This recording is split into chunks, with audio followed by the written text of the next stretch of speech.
In chapters 11 through 13, Huck arrives at a woman's house dressed as a female and introduces himself as Sarah Williams. They start to talk about Huck's murder and how they suspect Pop or Jim to be the murderers.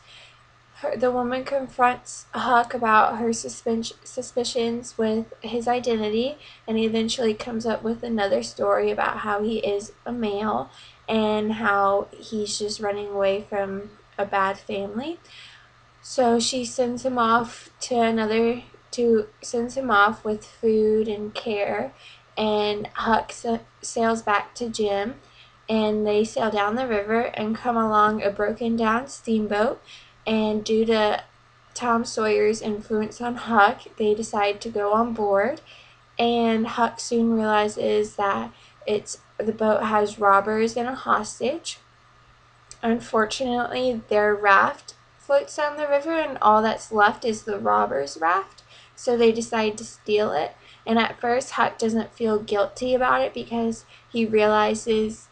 what they've done, and they think that they deserve not to have a raft and deserve to stay on a deserted steamboat. And so Huck eventually starts to feel guilty about what he did, so they go to a ferry boat watchman, and Huck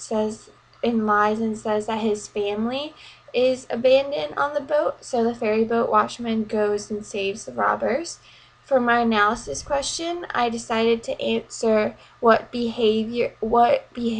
of the character are conscious ones, and the conscious behaviors shown in these chapters is how Huck decides that it's bad to leave the robbers on the boat, and he decides to make the conscious decision to tell the ferry boat watchman to go save them. He realizes that it's bad